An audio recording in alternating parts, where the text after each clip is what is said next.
Salut tout le monde, c'est Jenny, j'espère que vous allez bien. Je sais qu'aujourd'hui normalement on devait faire du diamond painting, mais voilà, mon batch cooking m'a pris beaucoup de temps puisque je teste depuis 2 semaines maintenant. Mais pourquoi j'ai mal ici? Je dois avoir un... J'ai mal sur ma tâche de naissance, c'est pas normal. Bon bref, c'est pas grave, c'est qu'une parenthèse, peut-être falloir que j'aille chez le dermato, peut-être, ou je me suis cognée, bon bref.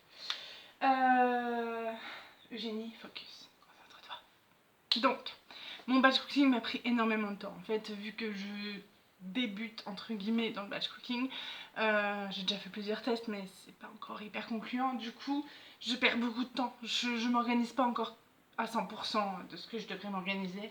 J'avais la flemme de... Quand je suis revenue de mes courses hier, j'ai eu la flemme de laver mes légumes. Enfin bref. Voilà, donc il y a encore des choses qu'il faut que j'améliore. Donc j'ai passé la journée à faire du batch cooking, donc j'en ai ras-le-bol. Et entre mes brûlures et mes coupures, je vous avouerai que faire du DP, là, j'ai pas la force.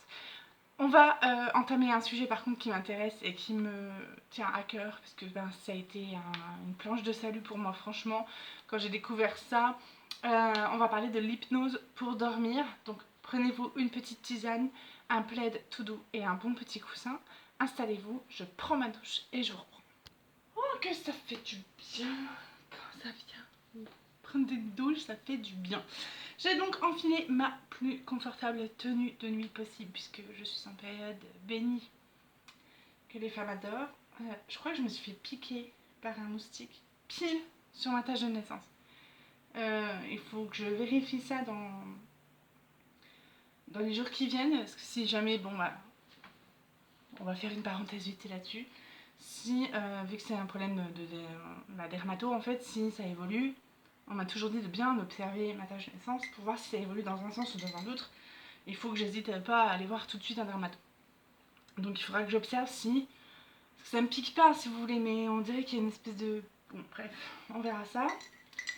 Ce n'est pas le thème de cette vidéo. Je me suis pris un petit café, puisque je bois toujours avant d'aller me coucher un café, ce qui est tout à fait logique. Et après on s'étonne que j'ai des problèmes de sommeil. C'est pas du vrai café que je bois, c'est de la ricorée, donc autant de vous dire qu'au niveau caféine, ça m'apporte 0. Mais bon, bref, donc j'ai enfilé ma plus belle tenue, ma tenue la plus confortable, et donc on va commencer à parler de l'hypnose pour dormir. Pourquoi je me suis mis à écouter de l'hypnose pour dormir? Comme toute la plupart, comme toutes les mères que je connais en tout cas, j'avais beaucoup de mal à dormir, pour la simple et bonne raison qu'en général quand j'avais fini ma journée, que je prenais ma douche et j'allais me coucher, mon cerveau refusait tout simplement de s'arrêter, c'est-à-dire qu'il faisait la liste déjà des choses à faire le lendemain. Enfin, comme toutes les femmes actives et mères au foyer. Mais alors quand j'ai repris le travail après Adeliana, j'ai pris un congé parental de 3 ans. On est arrivé en Nouvelle-Calédonie et donc j'ai retravaillé. On est arrivé le 8 janvier et j'ai commencé à travailler le 14 mars, quoi, un truc comme ça. Le 14 ou le 12 mars. Donc vous voyez, ça a été super rapide. Donc du coup, je suis passée de 3 ans de congé parental à femme active 39 heures semaine, parce qu'il n'y a pas de 35 heures en Nouvelle-Calédonie, ça n'existe pas. Et plus la recherche d'appartement, parce qu'on n'avait pas d'appart. Enfin bref, j'avais tout un tas de choses à faire qui me polluaient le cerveau en fait. Puis j'avais pas mes affaires. Enfin vous voyez, il y a eu plein de choses qui ont fait que. Et du coup, j'ai eu des troubles du sommeil. J'en avais déjà eu largement avant, pendant mon burn-out parental que j'ai fait en 2015. Attendez, j'arrive parce que j'ai oublié un truc. Ah, ok, ça va mieux. J'avais de l'eau dans les oreilles, je supporte pas. Bon, du coup, où est-ce que j'en étais? Oui. J'en étais au fait que du coup, oui, j'avais fait des problèmes d'insomnie pendant mon burn-out parental de 2015. Je me confie en même temps à écouter une vidéo papote, donc faites pas attention à ce que je fais. Du coup, ça s'était bien installé, hein, mes troubles du sommeil. Je regarde qui c'est qui arrive, non, c'est bon. En fait, j'ai le reflet de ma porte d'entrée de ma chambre dans la... Du coup j'arrive à voir, mais c'est que mon fils qui est sorti de sa salle de bain, ça fait claquer ma porte. Bon bref, on va y arriver. On recommence. Donc, j'avais des troubles du sommeil qui s'étaient déjà bien installés, et puis voilà, une nouvelle vie et tout ça, donc du coup ça s'est pas arrangé. Donc, je suis allée voir mon médecin, je dis voilà, j'ai du mal à dormir, tout ça, bon bref, il me dit bon c'est normal, il y a eu quand même un changement de vie et tout, donc bon, c'est quand même pas surprenant. Et me dit je peux vous donner des trucs pour dormir. Oh là là, franchement, je dis bon, ok, c'est sûr que ça m'a aidé hein, la première semaine à m'en remettre parce que bah voilà, il y avait. Ça fait du bien, mine de rien, j'avais besoin de dormir donc ça m'a fait du bien. Mais c'est des choses qui sont hyper. Si vous voulez, c'est des médicaments qui deviennent vite des drogues si on en prend trop souvent. Donc ça m'embêtait de prendre ça. Attendez. Voilà, c'est bon, on se calme. Donc oui, ça m'embêtait de prendre des cachets pour dormir. Donc j'ai essayé de me retourner vers des solutions plus neutres pour mon corps. Parce que bon, voilà, si on peut éviter de se droguer, c'est mieux. Je prends encore de temps en temps du Lexomil quand je sens que je vais pas réussir à dormir. Parce que en général maintenant je le sens quand je vais pas y arriver, donc je me casse pas la tête. Je me casse pas la tête, je prends un Lexomil. Je prends pas un Lexomil complet, hein, je prends un quart de Lexomil, histoire de me détendre et ça m'aide. Parce qu'il y a des soirs où je sens que je vais pas réussir à dormir. Waouh, essoufflée parce que je me fais une natte quoi. Bravo. Bravo mon corps. Ça y est, c'est bon. J'arrête, je me focus sur ce que je raconte. Donc je me suis dit qu'est-ce que je pourrais essayer, sachant que j'avais déjà fait de l'hypnose pour l'arrêt du tabac et que ça avait fonctionné. Pendant presque un mois j'avais été non fumeuse, après j'ai repris mais ça c'était pas de la faute de... C'était déjà à cause parce que oh là là la France.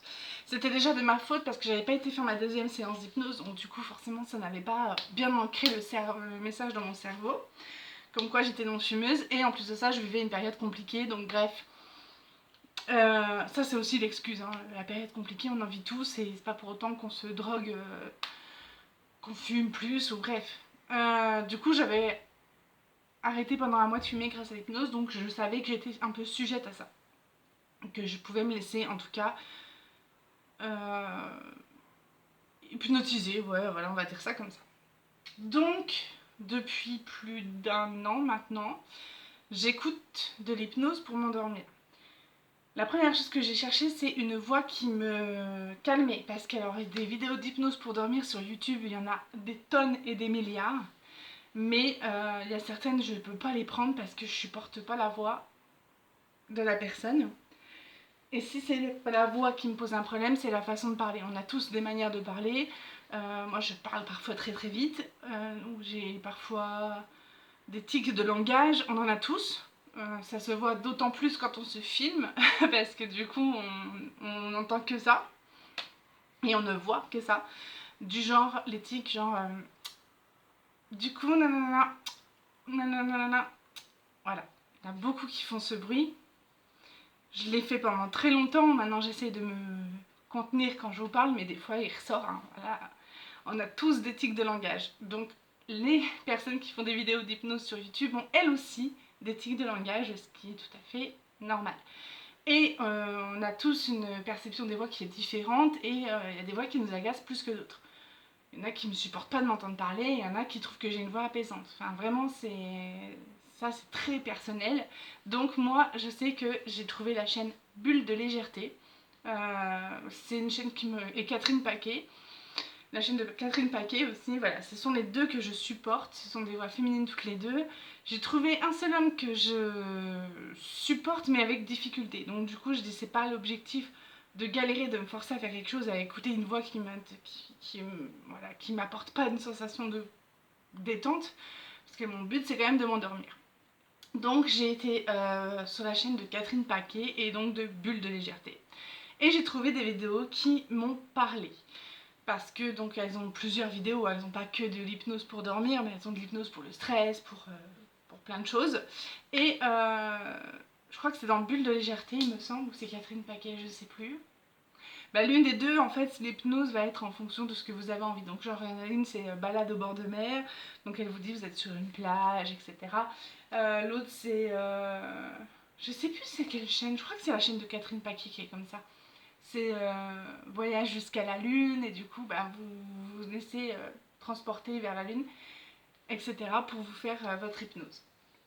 Donc ça depuis plus d'un an je l'écoute. C'est un exercice qui n'est pas simple pour tout le monde. Il faut accepter de lâcher prise le soir, vous le sentez, je suis dans ma façon de parler, vous sentez que je suis un peu stressée. C'est pas que je suis stressée, c'est que je suis... je sens que je suis pas détendue, je m'essouffle quand je parle. Je sais que voilà, c'est pas... là, c'est pas la bonne conjoncture pour m'endormir. Donc ce que je vais faire, parce qu'il faut bien que vous vous mettiez dans cette idée, dans la tête, c'est que l'hypnose, c'est pas de la magie. Il y a l'hypnose de spectacle, comme Mesmer, on a été le voir avec Jo d'ailleurs, c'était génial, on a trop rigolé. Il y a cette hypnose-là, bien sûr, mais l'hypnose, c'est pas de la magie. C'est juste une façon éducative, en fait, de vous apprendre à respirer pour vous calmer et pour vous attirer le sommeil, en fait, pour... que la mélatonine en fait puisse circuler plus facilement dans votre organisme. C'est l'hormone du sommeil. Je crois que oui, c'est ça. Donc, du coup, c'est pas de la magie, c'est pas là mon Dieu, mais qu'est-ce que si jamais je me fais hypnotiser et qu'il y a le feu, je pourrais pas bouger. Si, c'est pas du tout de l'hypnose comme ça. C'est de l'hypnose surtout pour vous apprendre à respirer correctement avant de vous endormir, pour faire baisser votre rythme cardiaque. Vu que vous vous concentrez sur la voix de la personne qui vous parle, vous n'êtes pas en train de vous dire que demain, il faudra que vous alliez en course acheter le pain parce que du coup, vous en avez plus et que Mamie Georgette vous a demandé d'acheter aussi de la dinde parce qu'elle voulait faire sa fameuse recette de demain. Vous allez vous focus sur votre respiration et surtout sur la personne qui vous parle. Je ne suis pas thérapeute, je ne sais pas faire d'hypnose, mais vu que ça fait plus d'1 an maintenant que j'écoute des vidéos d'hypnose pour m'endormir, je sais maintenant m'auto-hypnotiser. Donc, c'est pas, je me dis pas, ferme les yeux, tes paupières sont lourdes. Non, c'est pas ça du tout. C'est juste que maintenant j'ai appris, en fait, à respirer de façon à détendre mon corps et à me calmer pour m'endormir. Je rajoute bien le pour m'endormir derrière. Parce que quand je fais des crises d'angoisse, c'est pas comme ça que ça marche. Enfin, quand je fais des crises d'angoisse, si c'est bien des crises d'angoisse, c'est pas comme ça que ça marche. Je peux pas m'auto-hypnotiser pendant une crise d'angoisse. Vous imaginez bien que si je fais ça en pleine journée, je vais m'endormir. Après, c'est pas de la magie non plus. Hein. C'est pas je vais m'auto-hypnotiser puis dans 5 minutes je dors. Non, c'est pas ça. C'est juste que lorsque je vais aller me coucher, je vais me mettre dans l'état d'esprit de allez, c'est parti. Je calme ma respiration, j'inspire profondément, je vide mon cerveau, etc. Enfin voilà, du coup c'est un exercice que maintenant j'arrive à faire seule, mais j'ai mis plusieurs mois avant d'y arriver. Est-ce que ça marche sur tout le monde? Oui, parce qu'en fait c'est pas de l'hypnose de spectacle, c'est pas je suis plus sujet à l'hypnose que toi. C'est... enfin ça marche sur tout le monde, oui. Ça marche sur toutes les personnes qui sont prêtes à se laisser guider. Si vous êtes quelqu'un qui ne supportait pas, qui en fait est comme moi dans la journée, c'est-à-dire tout le temps dans le contrôle, c'est pas la peine de faire ça, ça marchera pas. Il faut accepter l'idée de se laisser guider. Donc déjà ça, c'est une première étape pour accéder à l'hypnose pour dormir. Je prends juste 2 secondes, une gorgée, et je reprends.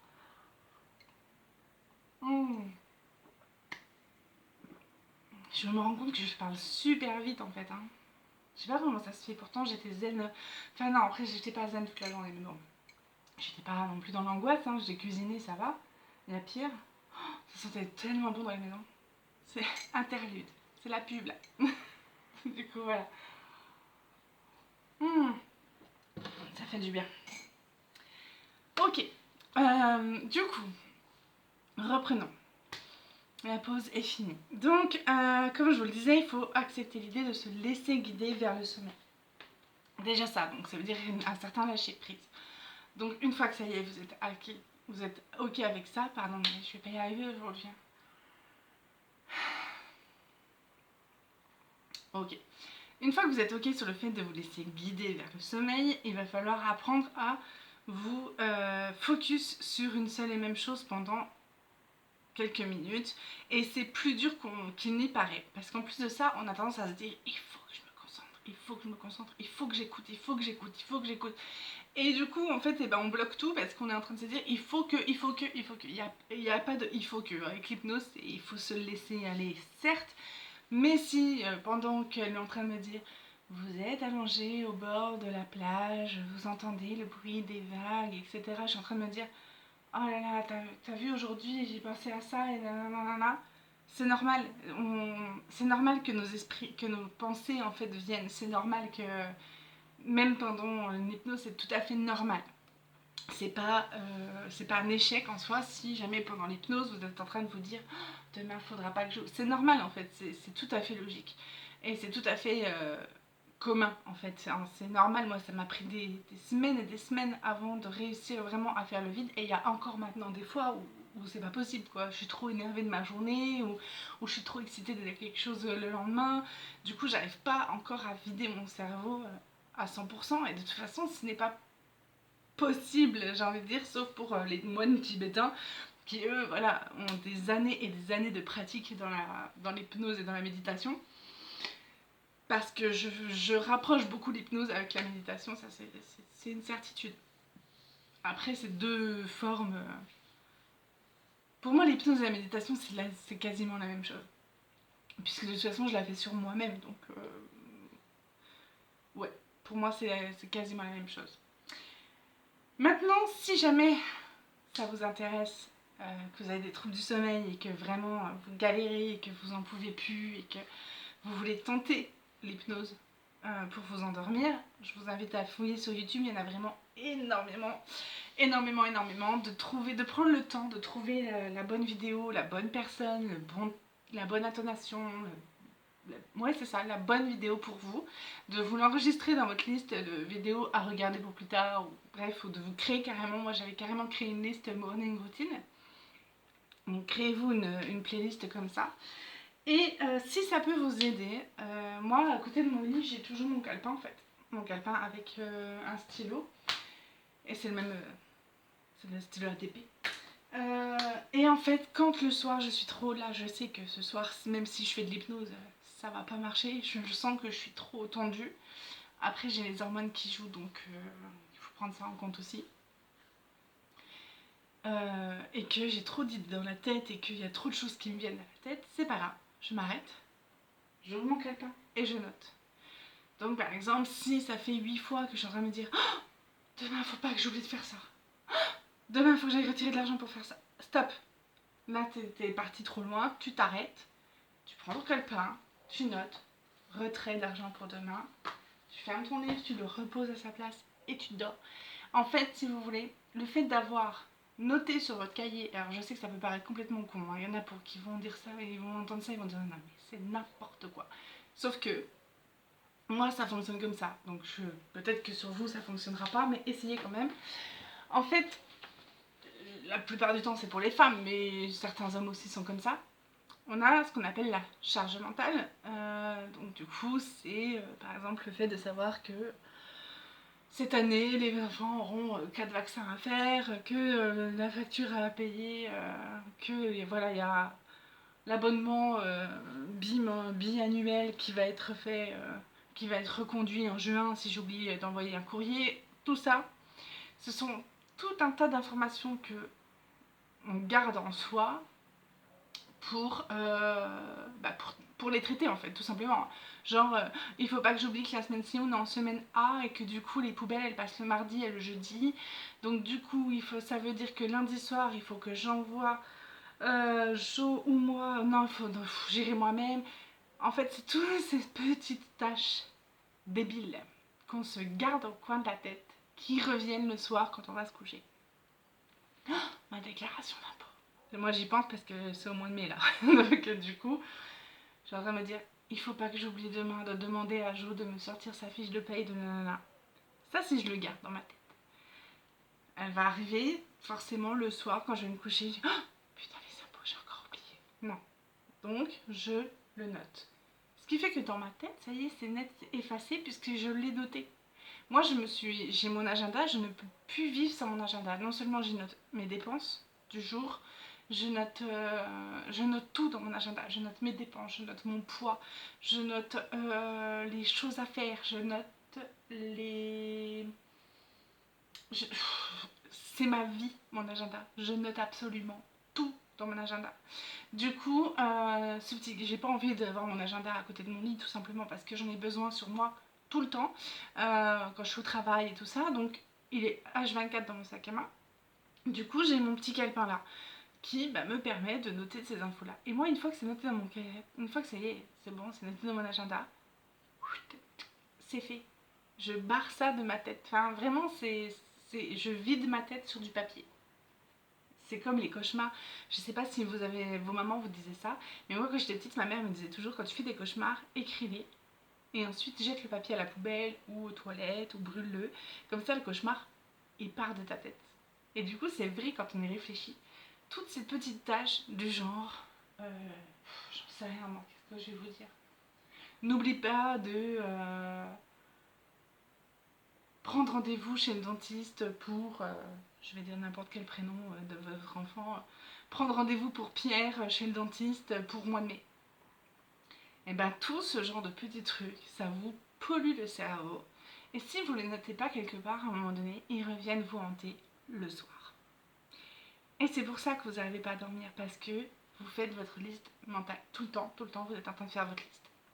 Mais c'est inconscient, hein, c'est parfaitement inconscient, vous ne faites pas exprès de faire votre liste le soir en vous couchant, c'est parce que ça y est, vous êtes à un moment calme, votre corps est dans un moment calme, et du coup, boum, tout ressort au fur et à mesure. Alors, je sais pas si c'est que moi, mais en tout cas, moi j'ai toujours entendu ça, que voilà, enfin, je sais pas, j'ai toujours vécu ça, que mes pensées viennent à ce moment-là, donc du coup, maintenant je prends toujours de quoi noter. Comme ça, j'ai un truc qui me vient. Ah oui, il faut que je le note. Je le note, le lendemain, je renote. Soit je le relis, mon petit calepin, soit... enfin voilà, j'arrive à me gérer comme ça. Soit j'y pense, je vois mon calepin, du coup je pense à ce que j'ai noté dedans et je le remets sur mon agenda. Enfin voilà. Donc, un petit calepin, enfin, moi c'est un calepin, mais ça peut très bien être des post-it, enfin c'est ce que vous voulez. Hein. Après, c'est à vous de trouver votre organisation aussi. Du coup, moi je me vide la tête comme ça le soir. Écoutez, après pour l'instant ça marche, donc tant mieux. Et donc je vous disais dans la vidéo d'hier que j'étais passée à un level au-dessus, puisque du coup maintenant je n'écoute plus de vidéos d'hypnose, ou quasiment plus. Là ce soir je pense que je vais m'offrir ça, quoique non j'ai pas envie de ça. Parce que maintenant j'écoute mes envies aussi hein, quand je me couche. J'ai pas envie d'une vidéo d'hypnose, par contre j'écoute beaucoup de bruit euh, pour dormir. Donc en ce moment j'écoute beaucoup le bruit de la pluie pour m'endormir, ça m'aide beaucoup. Et c'est parce que ça me rappelle mes vacances. En fait, quand j'étais ado, on partait tous les ans au même endroit en vacances avec mes parents. Et du coup, on retrouvait toujours les mêmes personnes. Et on avait vraiment des grandes amitiés comme ça de vacances. Même encore maintenant. Hein. Il y a une fille, je l'ai rencontrée, j'avais 15 ans. Et on est toujours amis. Ça fait combien de temps du coup 17 ans. Mon Dieu, déjà. Mais non, on est jeunes. Du coup, oui, on est toujours amis et on dormait tout le temps à 3 dans une tente et j'adorais quand il pleuvait. Le bruit de la pluie sur la tente. C'est un bruit qui m'apaise, j'adore. Du coup, j'écoute ça. En plus, j'ai trouvé des vidéos magnifiques. Là, j'essaierai de vous mettre le lien. Elles sont vraiment très belles. Elles durent 8 heures et là, c'était hier soir. J'ai mis quoi? Alors, je sais qu'avant-hier soir, c'était cabane dans les bois, un truc comme ça. Du coup, c'était une cabane où j'entendais des petits oiseaux, des petits oiseaux. J'entendais la pluie, j'entendais une chouette. Là, hier soir, c'était bibliothèque, je crois, avec un feu de cheminée et la pluie. Et du coup, je fais mes exercices de respiration, d'auto-hypnose en même temps, et je m'endors relativement vite. C'est moins agressif pour mon mari, parce que du coup, moi, j'écoute ça en dormant, donc lui, il dort de l'autre côté avec ses films. Donc, du coup, je mets mes écouteurs. Ça m'embête parce que j'aime pas dormir avec des écouteurs, mais du coup quand il est là, ça le gêne moins, si vous voulez, le bruit là, que fermer les yeux, inspirer profondément. Mais bon, après, quand c'était comme ça l'hypnose, il me laissait mon hypnose et il n'était pas... Et en fait, pardon, il attendait que je m'endorme. Oh, pardon, rien que d'entendre rien que de me dire que je vais écouter des bruits de la pluie, ça me... Voilà. En plus j'en ai entendu toute la journée, il y a pluie toute la journée. Donc du coup voilà, j'en suis à ce niveau-là maintenant, à écouter... Des fois j'ai pas besoin d'entendre des bruits. Alors après il y en a qui vont me dire, bah t'as qu'à aller faire du sport, ça va te fatiguer, tu dormiras plus facilement. C'est de la connerie, je vous le dis clairement. Les activités physiques avant de dormir c'est fortement déconseillé, puisque de toute façon ça vous dégage de l'adrénaline, donc du coup c'est pas du tout la même hormone que pour dormir. Soyons clairs. Du coup non. le sport avant de dormir, on peut éviter. Et quand bien même je suis épuisée de ma journée, en fait si vous voulez, si j'écoute mon corps, il faut que je me couche à 18h. Sauf que bon, j'ai une vie de famille, donc c'est pas possible. Le problème c'est que moi, le prochain cycle après c'est super tard, donc par un temps j'avais 2 cycles de sommeil, enfin 2 cycles, 2 phases où j'étais fatiguée. C'était genre à 18h et le lendemain à 4h du matin quoi. Donc ça veut dire que si je me couchais pas à 6h du soir, bah, il fallait que j'attende le lendemain à 4h. Quand j'étais en burn-out c'était ça. Je m'endormais à 4h du matin, je me relevais à 7h pour les enfants. C'était une horreur. Et du coup maintenant, là vous voyez, j'ai pris le rythme de me coucher relativement de bonne heure. Donc ouais c'est ça, il est 9h30. De toute façon j'allais vous dire. Il doit être 9h30, 10h. Du coup là c'est mon corps il sait que c'est l'heure. Il se dit là, t'abuses un peu là. Il est peut-être temps d'aller te coucher. Après, je vous dis, c'est un travail de longue haleine, j'ai mis du temps. Ça viendra pas du jour au lendemain, c'est pas ce soir, vous allez faire un premier essai et boum, ça va marcher. C'est un travail qu'il faut faire de façon régulière, peut-être pas tous les soirs, parce que je sais que c'est pas facile de s'y tenir, mais plus vous vous y tiendrez, mieux ce sera, et plus vite vous retrouverez un cycle de sommeil. Moi, je trouve que c'est bien mieux maintenant, quand bien même il y a des soirs où je m'endors à minuit et demi, 1h. Dans la semaine, ça arrive là. Pardon, mais c'est mon corps, il me dit stop, arrête. Ça m'est arrivé il y a la semaine-ci de m'endormir à 1h30, du coup je me suis levée à 9h du matin, ça m'a zoqué ma journée en fait. J'ai l'impression d'avoir pourri ma journée parce que je m'étais déjà levée tard. Alors, quand ma soeur va voir cette vidéo, elle va se foutre de ma gueule. D'habitude, elle se couche à 5h du matin, elle se lève à midi. Là, pour elle, 9h du matin, c'est tard. Mais si, vraiment, comme quoi, quand on vieillit, on change d'idée quand même sur les horaires de lever et de coucher. Sur ce, voilà, j'espère que ça vous aura plu. C'était un peu brouillon, mais comme vous le savez, j'écris jamais mes vidéos à l'avance. Je préfère vous faire du blabla comme ça. J'espère que j'ai été claire dans mes explications. Après, je vous souhaite bien du courage. Je vous souhaite de trouver toute la vidéo dont vous avez besoin, de vous mettre dans un bon petit cocon là, vous fabriquer un petit nid dans votre lit, vous mettre une bonne vidéo, et puis ensuite fermez vos yeux, et puis partir vers de l'ASMR, pourquoi pas. Mais moi je sais que ça marche pas sur l'ASMR, je supporte pas. Je supporte pas l'ASMR, ça m'énerve. Enfin l'ASMR fait avec la bouche, les bruits de bouche là, je peux pas, c'est pas possible. Après pourquoi pas, mais chacun doit trouver son petit truc pour l'aider à dormir. Je crois que c'est Aurélie qui écoute de l'ASMR pour s'endormir, et que ça a l'air de lui réussir. Donc trouvez votre truc. Si votre truc c'est d'écouter des bruits de vagues, et ben écoutez des bruits de vagues. Si c'est d'écouter du piano, écoutez du piano. Si voilà, peu importe, mais tant qu'il faut trouver votre petit truc. Après l'hypnose pour dormir, sincèrement, c'est vraiment un bon début pour ensuite aller vers un bruit qui vous rappelle des souvenirs et qui vous apaise et qui vous permet de vous endormir. Je vous fais plein de bisous. Je vous dis normalement à demain, mais sinon à très vite. Prenez soin de vous, bon DP à vous et bonne nuit surtout.